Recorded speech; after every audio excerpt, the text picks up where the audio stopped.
Welcome. I am Joe Peters, and welcome to MomFit with Joe Peters and the Spanglish World Network and the Herd Network on the single TV channels 250 and 251.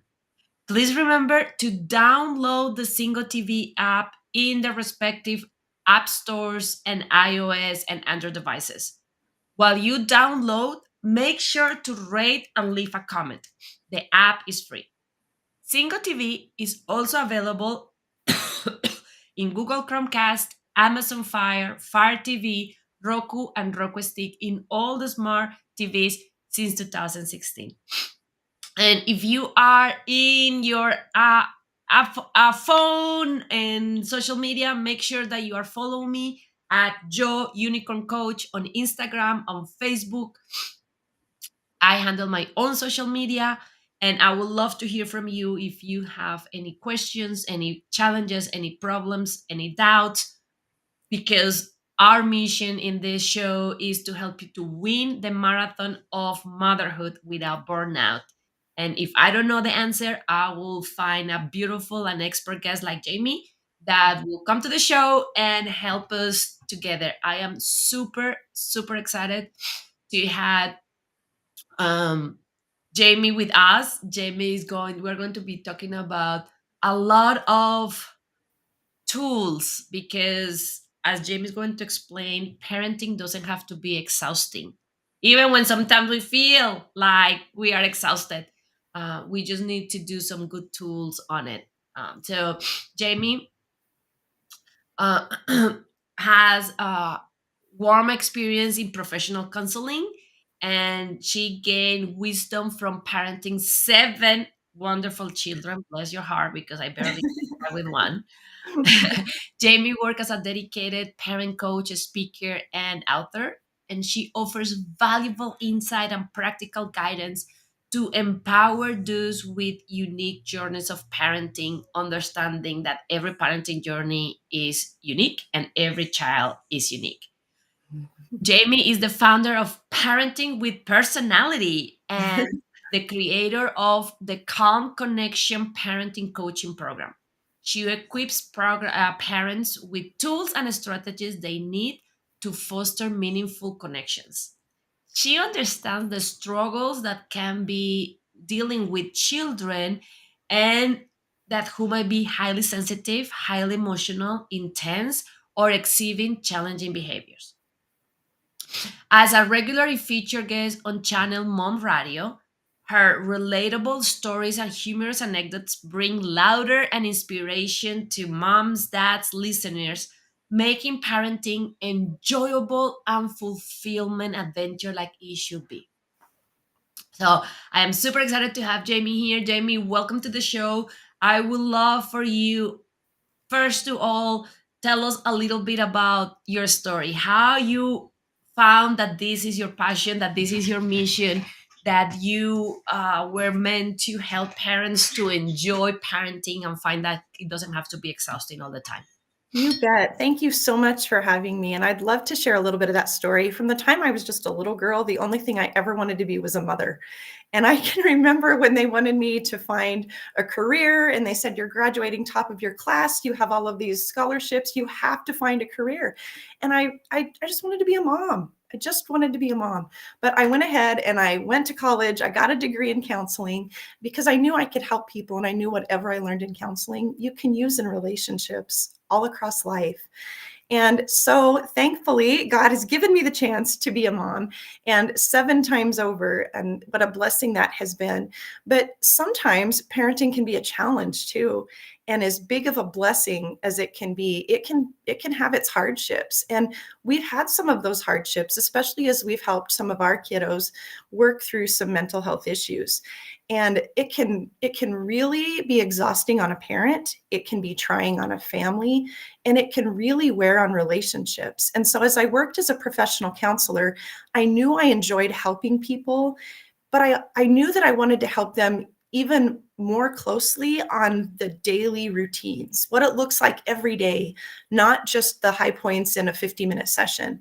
And so I think that was what really drove my passion to really design this program that I could help parents learn about their child's personality or figure out sensory processing difficulties or help them figure out, is there something developmentally that is going on that I just need to understand better? But my heart is really to help parents connect with their kids and form these relationships that are meaningful and can last a lifetime. And sometimes we just need tools to know how to work with their unique wiring. And I love that. And I have some comebacks from that. But before, because then I will forget, I want every time that I invite a guest to my show, I ask them for their favorite phrase. And I want you to talk a little bit about why you choose the one that you choose. Jamie's phrase is just one step at a time. What is your next best step? So, what is all about that phrase that inspire you and is one of your favorite phrases to approach? You know, it's probably one of my favorites because I have to use it myself. I like to say something that you repeat in your head. We often refer to as a mantra. As a mom, I call them momtras. And it's so important to have these mantras that kind of speed you on, kind of get you going when you're maybe getting stuck. And so I use this one a lot. I feel like it's so important because we can be bombarded with all of these things that we need to do, or we need to accomplish, or we need to learn, or maybe we even start feeling guilt over what we haven't done right or what we should be doing. And instead of feeling bombarded or overwhelmed and shutting down or withdrawing, it's so important that we just look at one step at a time. And if you can just focus on that next best step, things feel so much more doable. And so I use it in my own life. And I think it's just a simple thing that I like to encourage parents. And even in families, you know, if you're trying to help an overwhelmed child, let's just break this down. What's just the next step we need to do? And how can I help you there? So I just think it brings in the focus a little bit instead of feeling so overwhelmed.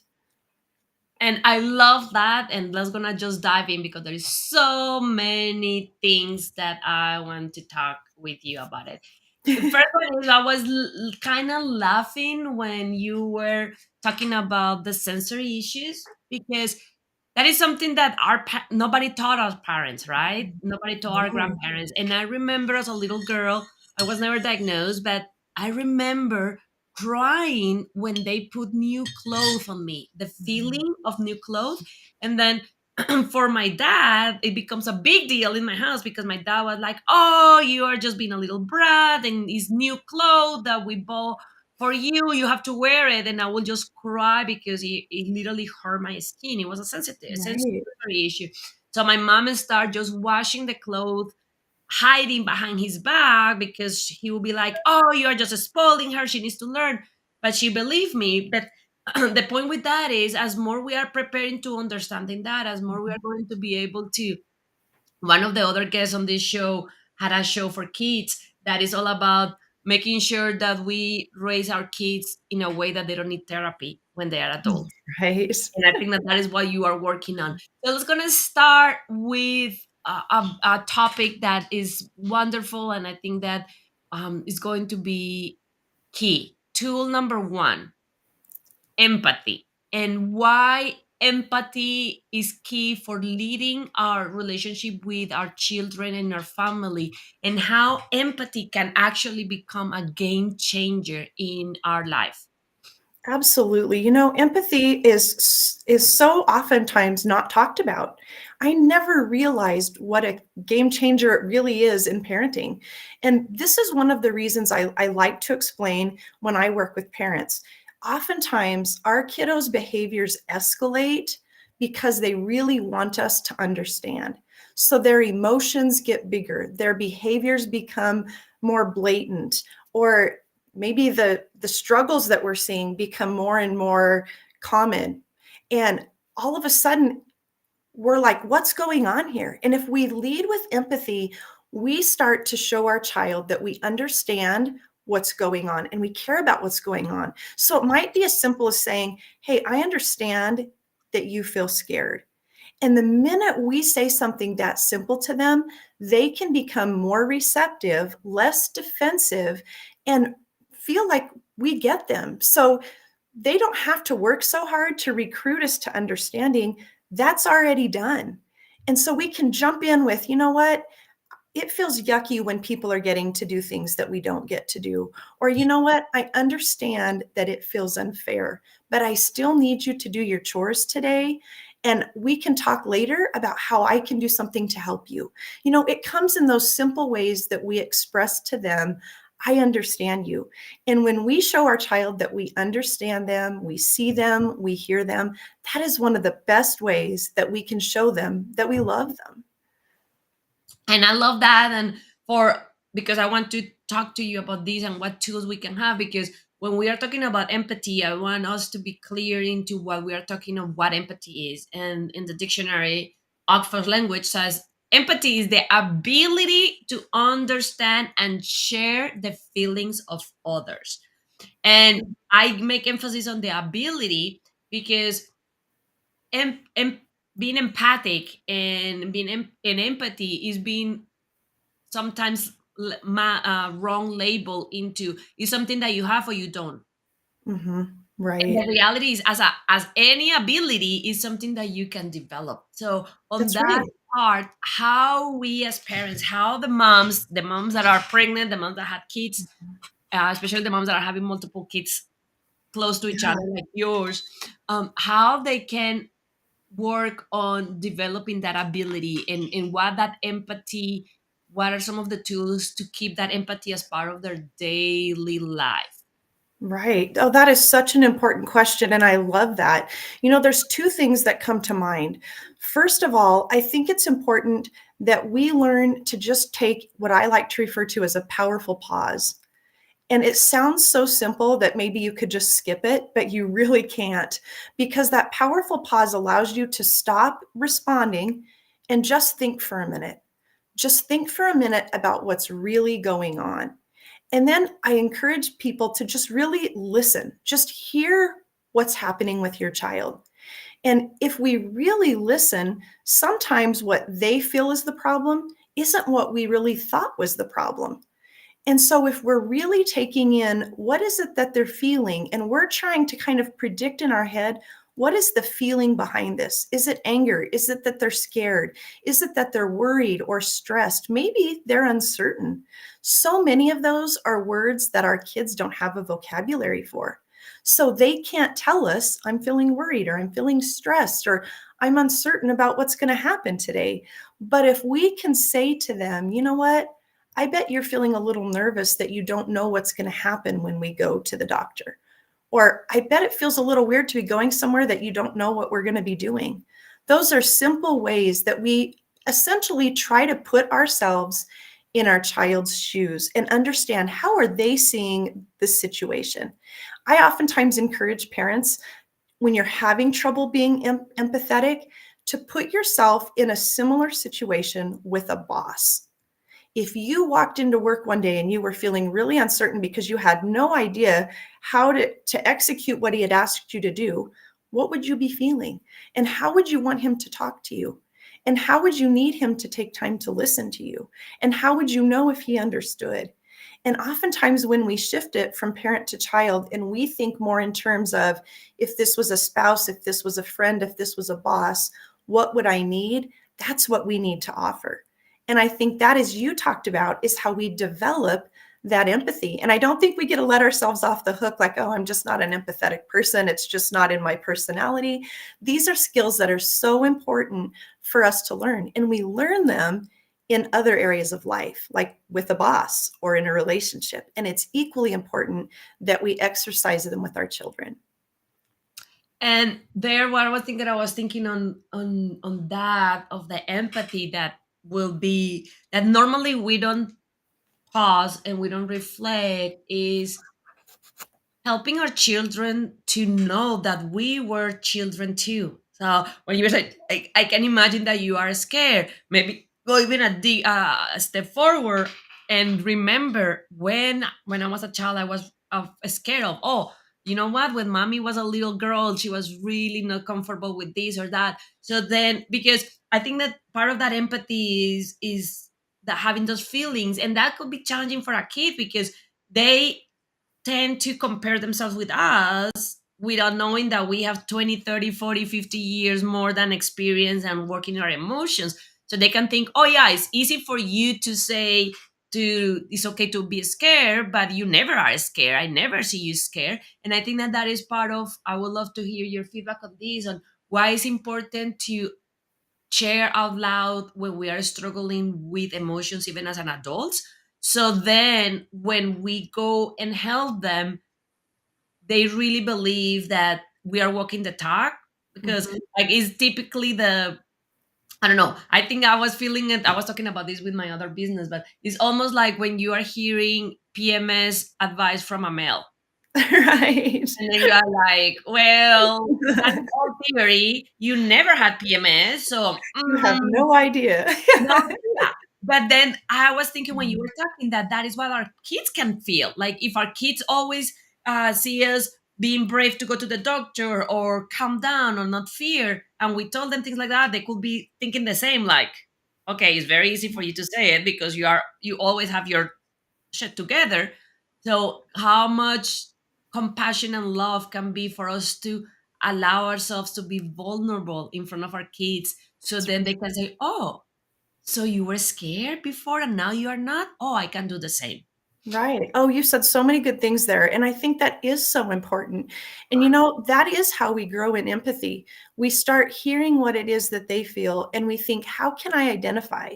How can I help them understand that I identify?"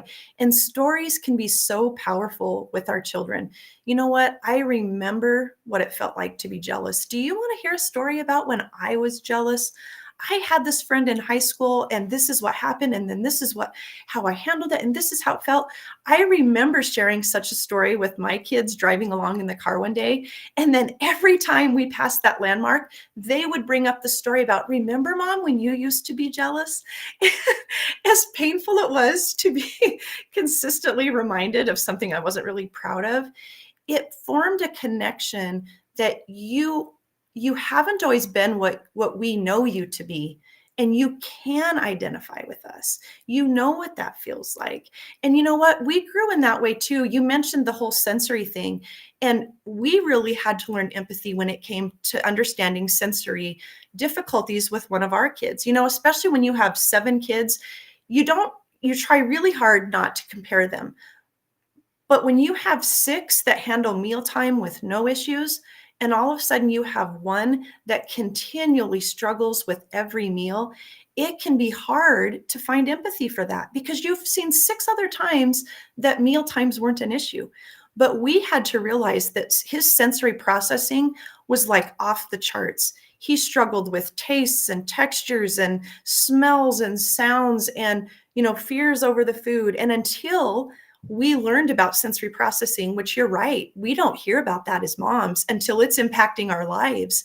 Until I learned about it, I couldn't empathize with what he was feeling. And as I educated myself, I was able to realize how his unique wiring was taking in messages at every meal.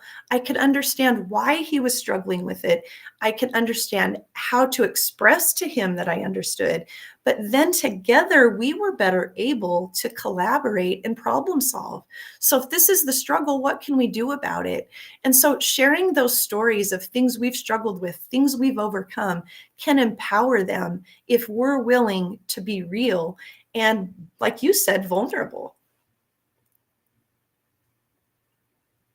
And I think that that part is so empowering. When you were talking about the food sensitive and the texture, when I was talking about my clothes, I remember this time where I was already an adult and we were walking out of a restaurant. I was working for Goodyear. And one of my coworkers looked up and there was this beautiful tree with purple flowers. And he looked and smiled and tell me, "Can you describe me how that looks like?" No, Mhm. like, and he was like, "I'm color blind. So I know that is black and for me, I see it as black and white, but because of the black and white contrast, he was an American and we were in Colombia. Because of the black and white contrast, that is not something that I see very often in the flowers in the US. I know that these are special, different. And that hit me so hard because for me it was just only a beautiful flower in the tree. But then being able to, so then I start thinking, okay, how I can share with him so he, even when he don't see it, can still understand the beauty of it. That I think that is what you are saying is Oh, that is a beautiful example. Yes, exactly. understanding how we can get them to. I was talking with somebody yesterday, and I think, and I would love for you to tell me about this with your clients, and for the parents to remember this. And is a lot of the time we forget that we are the adult and they are the child. And then we either get back into childhood behaviors with them, or we expect them to behave as an adult. And then I keep saying, like, well, you are the adult. It is Right. your job to be regulated. It is your job to support them. It is your, like, that is why you are their parent. That is why they are not your parent. That is why you are the parent. That happened a lot of time when we were talking about not having trauma later on. To In our generation, there is a lot of kids that were parentifying, where those roles came down. So how we can keep that, because the reality is there are days that are tiring, there are days that we are sick, there are days that the kids are sick. Mhm. How we can keep remember that we are the parent, and because of that we need to walk the talk and lead by example. Yeah. And then being gentle and graceful, that we're not going to do it perfect, but also keep that reminder that it's part of our job to do this important work that we are talking about. Right. Oh, that is so true. And I like to use this simple phrase: we as parents set the tone. We set the tone, and we can't expect our child to calm when we aren't calm. How many times are we worked up and we're feeling the stress and we're like, you have got to stop crying, or you have got to stop shouting. A child cannot regulate if we are not co-regulated with them. And so setting that tone, whether it's in intensity or tone of voice or level of respect, even your ability to be flexible, even that you help set the tone with. You help show your child this is how it's done. And like you said, we have to give ourselves grace because we're going to mess up. And I like to remind parents that I work with, you can even use your mistakes. You can. So when you make a mistake, don't worry about it. Don't guilt and shame yourself. Go back to the situation and then teach them how we make things right when we do wrong, because that is equally important. It's okay. You're going to make mistakes. You're human. But the way you repair that mistake, that is gold. Absolutely. Okay, now, because I'm afraid that we're not going to have enough time to talk about everything that we need I to talk know. to. Let's go talk a little bit about, and this is really challenging for me as a perfectionist in recovery, how important is flexibility Oh, with man, it our is one of parenting and with ourselves as parents to actually support them into their journey. Yes. It is one of those extremely important keys. If we had a tool belt, I would put empathy and flexibility right here in the front. And the reason is because it can be hard with all of the messages we get about parenting and being consistent, that we oftentimes think I always have to do the same thing. That's what consistency is. I like to reframe consistency is that you teach your child that you're going to do what's best in each situation. And generally, that will look much the same. If this happens, then this happens. If this happens, then this is what I respond with. And that is general consistency. But equally important is that we shape their idea of what to expect from us, that they can trust that we will do best. Not necessarily the same for everybody, not the same in every situation.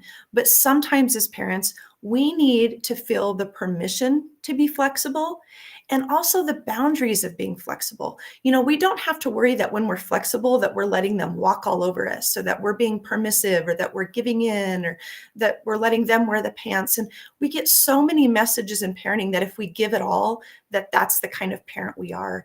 And I just really encourage parents, understand more than anything your child, their personality, their unique wiring. If they have special issues, sensory processing, whatever else it might be, understand them and have the flexibility that you can can kind of appreciate and understand their body budget. What do they have to work with today? And sometimes when their body budget is low, you have to be more flexible.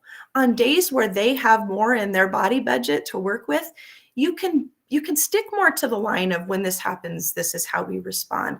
But flexibility is so key, not only so you can keep your connection, but because you want them to learn to be flexible. And when we model flexibility, they learn from us. We're one of their best teachers. And I love how you reframe consistency. Consistency is not doing it always the same way, but doing the best possible way on that moment. And that moment can be different. And that is one thing that came to mind is how different we can parent when they are sick or when they are not sick. So if the consistency is something, but then they are sick, then maybe that thing that we consistently do is not the best thing to do while they are sick, and that is okay. And I love that. Let's go talk a little bit about things that are tricky for us as parents, like chores, deadlines, electronic time, screen Mhm. time, and how we can have that balance between um, boundaries and limits and still flexibility for them Right. to have the best of both worlds. Absolutely. And you know what? Chores and electronics are two of the issues that stress so many homes. And I think flexibility is key with both of those things. And again, when we learn to show empathy, we understand what our child has to work with that day. You know, our sensory child yesterday was at a track meet outside all day. He hates being outside. He hates the wind. He hates the cold.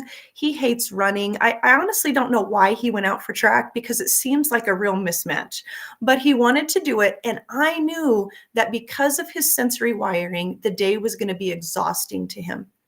Okay, on a normal day when he gets home and there's a very short evening, we don't get out electronics.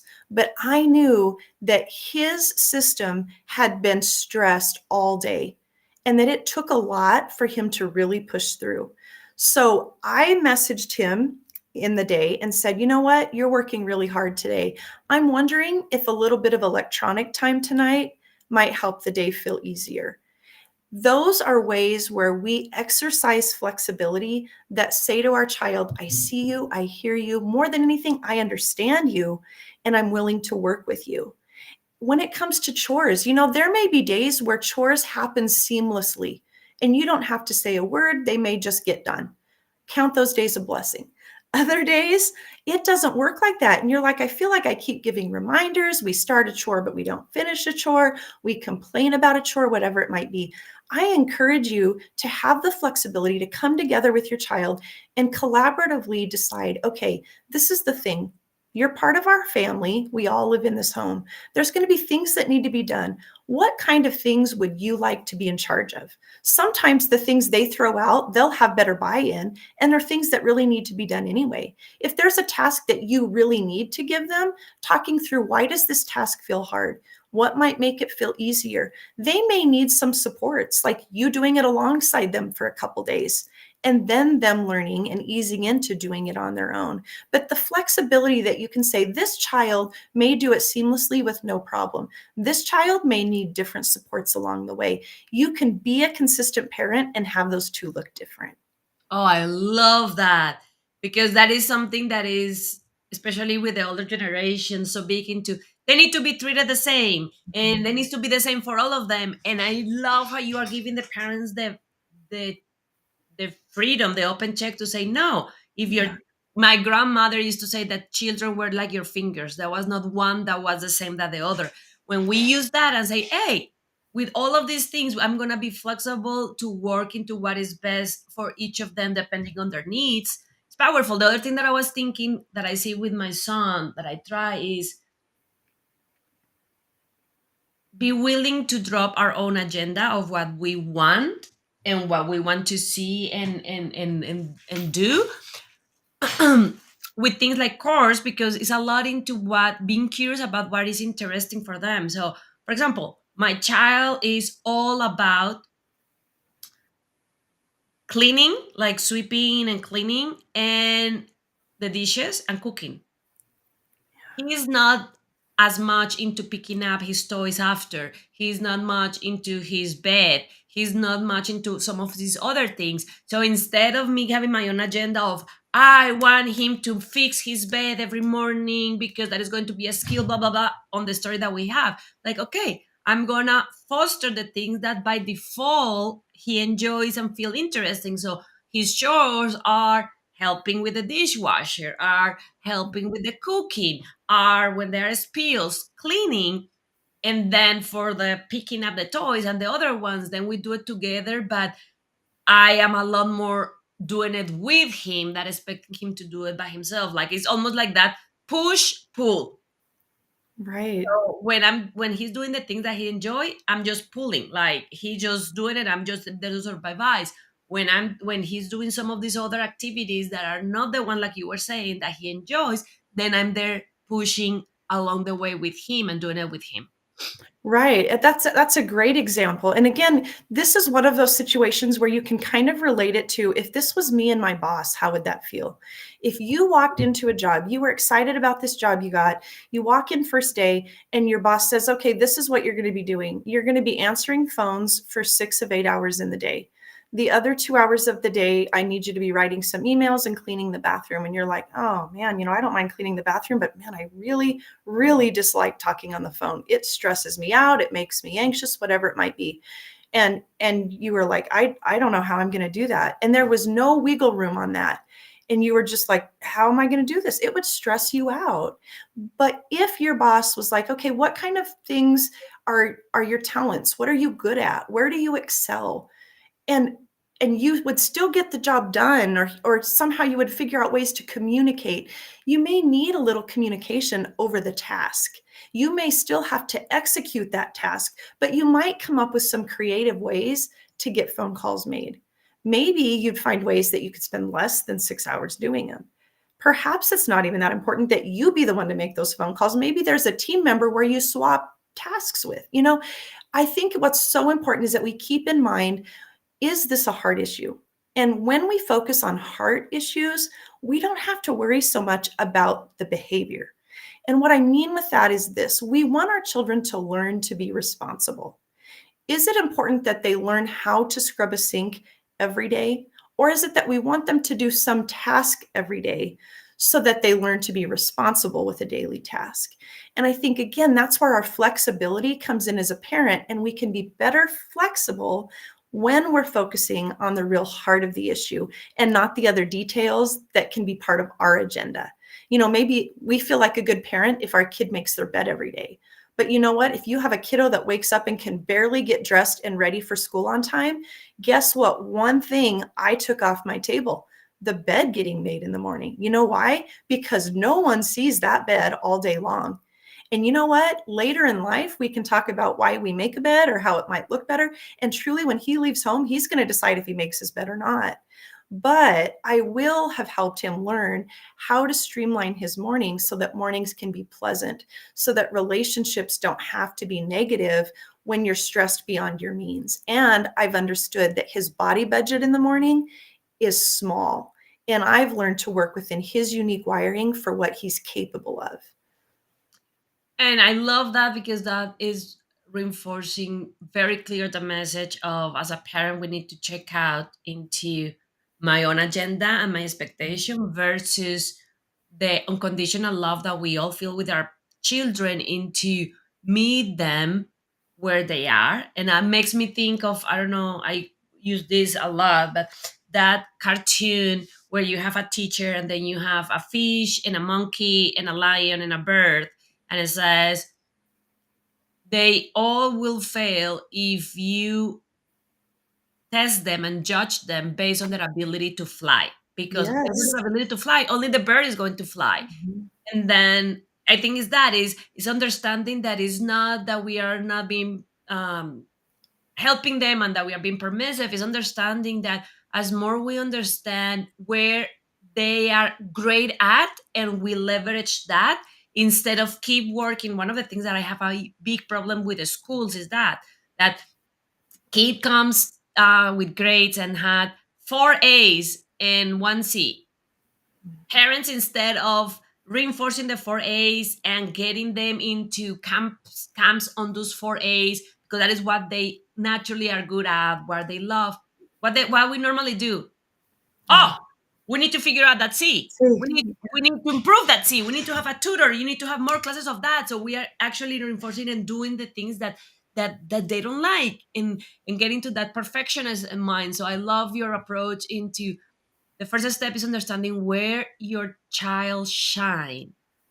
And mhm, for some can be, my child is not a morning person, so I'm not going to right. expect a lot. If he eat breakfast and go to school, it's a win. That's Um, right. and then for others, it's in the evening. So it's understanding that, and then from that, going back, being flexible into adjusting our agenda and our expectation Right. for the highest good of the overall outcome. And that's why I think understanding our child's personality is so key. And when I first started years ago, I just did speaking and my book and educating on personalities. And that in itself is a powerful tool for parents because we learn what our child's strengths are. We can learn what their potential struggles might be. We learn their emotional needs. And it gives us this framework of how they might function best and areas they may need to grow in, but it gives us some better expectations of what we can expect from them or how they might respond or how we can communicate with them. So personality is a great tool for that. And I think that, and I want to hear your feedback here into how we can work into separating our personality from theirs. Because sometimes I think that it's very easy for us to compare us and how we behave with them. And then understanding that, yeah, even when in my personality and my life, I didn't have these things or I was not that sensitive, that doesn't mean that that is a completely valid option for my child. Mhm. So how we can keep Absolutely. that check in mind of Mhm. respecting their personality and don't get in the trap of comparing them with us. Oh, that's a great question. And you know what? I have learned so much from having 7 kids, but if anything, it's that very thing. I have some kiddos whose personalities are similar mine. And in ways we get each other and it works. And in ways we aren't so good together because we're kind of like we struggle with the same things. Then I have other kids that I'm like totally opposite with, and there's things that I don't get at all. But then other ways we work together because we bring different things to the table. So there isn't a right and there isn't a wrong. But I remember clearly when our little boy was about 3.5 years old, he climbed up one of our antennas near our house and was on top of the roof of our house. And I felt like freaking out. It scared me to death, and I was afraid he was gonna fall. And I remember standing at the edge of the roof, looking up at him, and I so badly wanted to say, "Get down from there before you fall." But I knew that could cause him to fall, right? So I had to think, how is he going to hear this best? And that really comes down to his personality. So I stood there and I said, "Hey, I have something really important to tell you." And he stops moving. And I said, "I need you to be really still so you can hear me. Okay? And now slowly come closer. I'm not sure I can say it loud enough." And then I started telling him some important things. "How about, can you just come down so I can tell you?" And he came down carefully from the house. And once his feet were on the ground, I said, "Being on top of the house is so scary. Like you could get hurt. We can't do that again." But I knew that didn't really make any impression on him because that would have only been what my personality would respond to. So I said, "Why don't you head to your room, think of some ways that we can do this different." And so he went to his room. I gathered my wits so I wasn't, one of those moms that was kind of just going off and scared and nervous. And I go in later and I said, "You know what? We can't ever climb on the house again. But I know that you like really big challenges, right? Like why were you trying to climb the house? I need something big to climb." I said, okay, well, then how about you climb up on top of your bunk bed? Whenever you need to be up high, you get on top of your bunk bed. Nope, not good enough. I need something higher. I said, okay, well, how about the ladder in the garage? Nope, not high enough. I need something higher. I said, you know what? There is a super tall ladder in the other yard. Let's make a deal. The next time you feel like you need to climb something really high, come ask me and I will go get that ladder.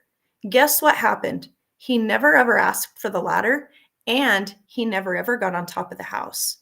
Now, if I had just said to him, don't you ever get on top of the house again, that is horribly dangerous. Don't do it. What might he have attempted again?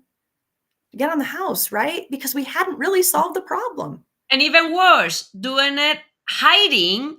There will Right. not be anybody there to help him if he was in trouble. I love That's that right. story. I love that story. Now, as we start getting into the end, I was going to touch on one that is very important, and I for sure know that we're not going to have enough time to talk about it, but laughter and humor, and Oh, how we can use laughter and humor as a way to redirect and reconnect, and how it's not true that when you are laughing and having fun then you are not being serious, and then your kids will not respect you because you are just laughing yeah. and having fun. Oh, that's so important. It is so important. It's so key. You know, we were put in our child's life to help them, to support them, to model things for them, to nurture and help guide them. But you know, our child was created with a purpose, and we are one of the most important people in their life to help them accomplish what they were created for. And so it can be a serious job and it can be an intense job, and we can get so overwhelmed and focused that we start taking life so serious. And we think that everything they do is defiance or disrespect, or that they're not, that they don't care about us, or that something's wrong with them, or that now they make us look like bad parents, when the truth is they're still learning, they're still growing, they're going to make mistakes, we're going to make mistakes. And so sometimes we just need to lighten the load. We need to just take time to laugh. We need to remember to redirect first. And one of the first ways that we can redirect is just with a little bit of humor, like, whoa, hold it, did I just see your room as messy as I thought I saw it? Or hold it, that sounded a lot like fighting. Let's rewind that and try saying that in a nice way. In those ways, we are lighthearted and we can laugh about make mistakes. We can do it again the right way, and we keep connection.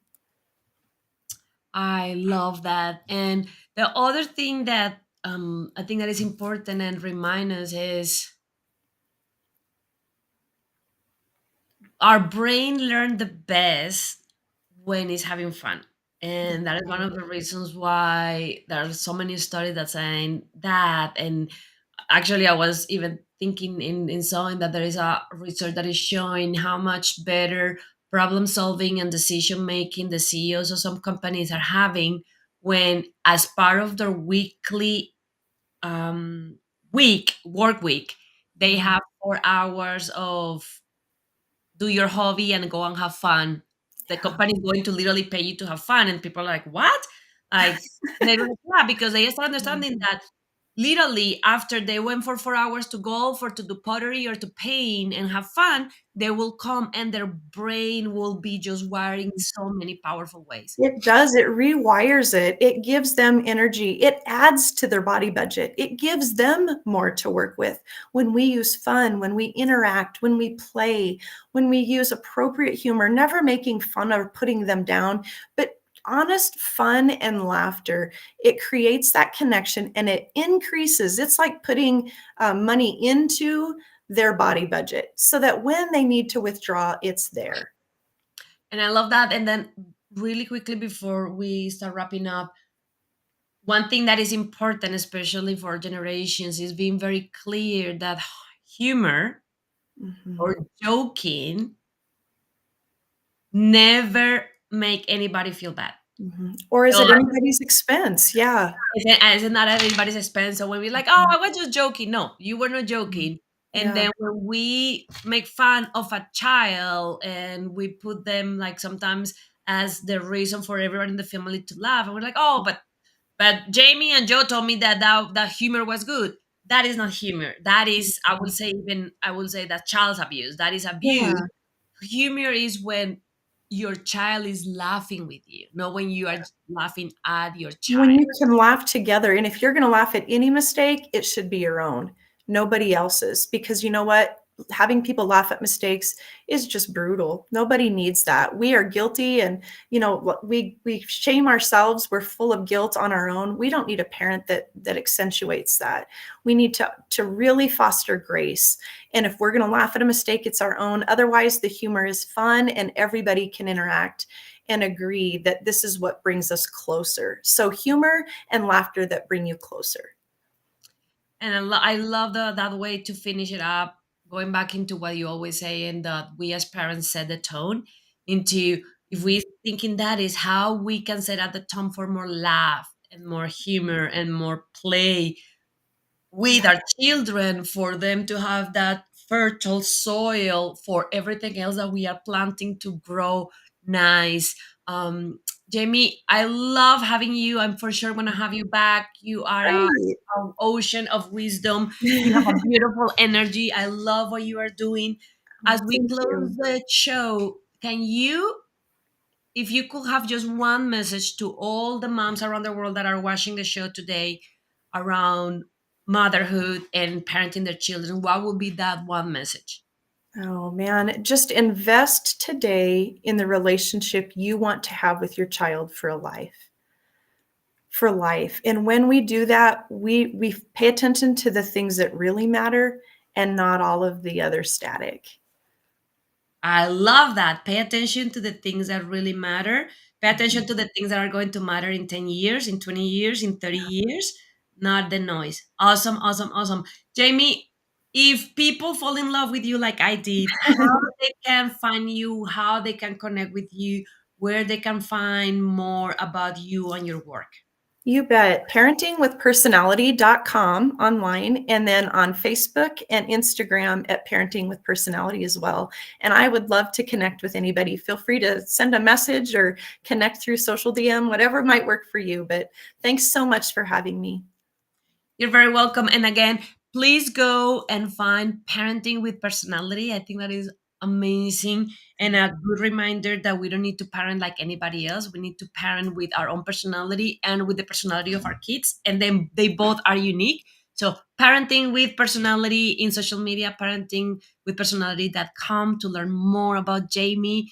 And when you are there, make sure that you are also follow me at Joe Unicorn Coach.